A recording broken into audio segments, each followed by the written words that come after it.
देखिए आज हम बता रहे हैं एक्सरसाइज 10.1।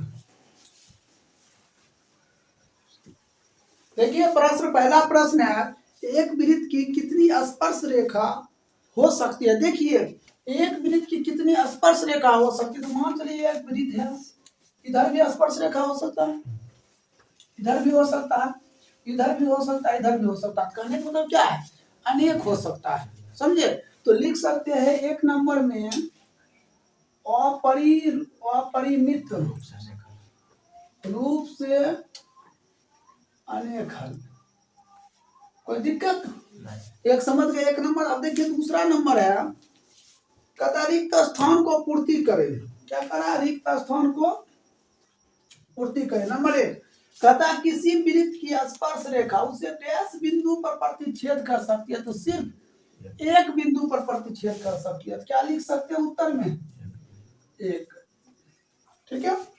कहता 2 नंबर में वृत्त की 2 बिंदुओं पर प्रतिच्छेद करने वाली रेखा को डैश कहते हैं, छेदक रेखा कहते हैं, छेदक रेखा कहते हैं। दिक्कत। तीसरा कहता है एक वृत्त की डैश समांतर स्पर्श रेखा हो सकती है। तो बता देते हैं कितना होगा, 2। और चौथा है वृत्त तथा उसकी स्पर्श रेखा के उभयनिष्ठ बिंदु को डैश कहते हैं। तो क्या कहते हैं, ये स्पर्श बिंदु कहते हैं, स्पर्श बिंदु कहते हैं। तो दिक्कत ये खत्म हो गया। अब देखिए इसी में 3 नंबर प्रश्न है कहता 5 सेंटीमीटर त्रिज्या। सबसे पहले एक वृत्त बनाइए, इसको केंद्र हो दीजिए, यहाँ हो गया 5 सेंटीमीटर, ये हो गया आपका 8। ठीक है।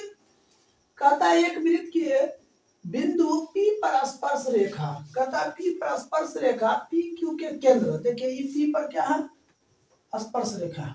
ठीक है। कहता है PQ केंद्र, समझे, ये PQ हो गया, ये P हो गया। ठीक। कहता है PQ केंद्र O से जोड़ने वाली रेखा से बिंदु Q इस प्रकार मिलती है कि QOQ, मतलब यहां से यहां तक है ना, OQ दिया है कितना, 12 सेंटीमीटर। तो कहता है PQ की लंबाई क्या होगा, यहां से यहां तक की लंबाई क्या होगा, ये है, ऐसे है।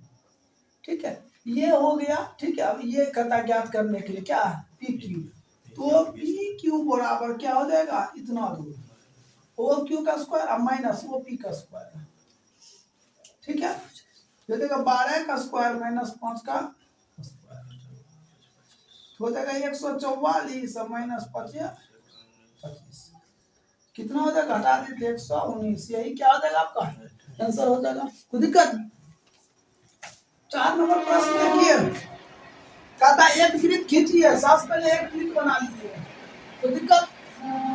फिर कहता है और 2 एक दी गई रेखा के समांतर, समझे। कहता 2 ऐसी रेखा खींचिए कि उनमें से एक स्पर्श रेखा। देखिए एक रेखा खींचिए, लिखिएगा दी गई रेखा, दी गई रेखा। ठीक है। फिर क्या कहता है एक स्पर्श रेखा। यहाँ देखिए सिर्फ स्पर्श करना चाहिए, तो यहाँ लिख दीजिएगा स्पर्श रेखा। ठीक है। स्पर्श किया, नाम कुछ भी दे दीजिए, LMAB। फिर कहता है कि दूसरी छेदक रेखा, ये हो गया छेदक रेखा, छेदक रेखा। ठीक है। इसको अभी दे दिए PQ यहाँ केंद्र। कोई दिक्कत है, यही आपका क्या हो जाएगा, आंसर हो जाएगा। देखिए 10.1 आपका क्या हो गया, कंप्लीट हो गया। ठीक है। कोई दिक्कत, समझे। अब इसको नोट कर लीजिए, अगला चैप्टर हम बताते हैं।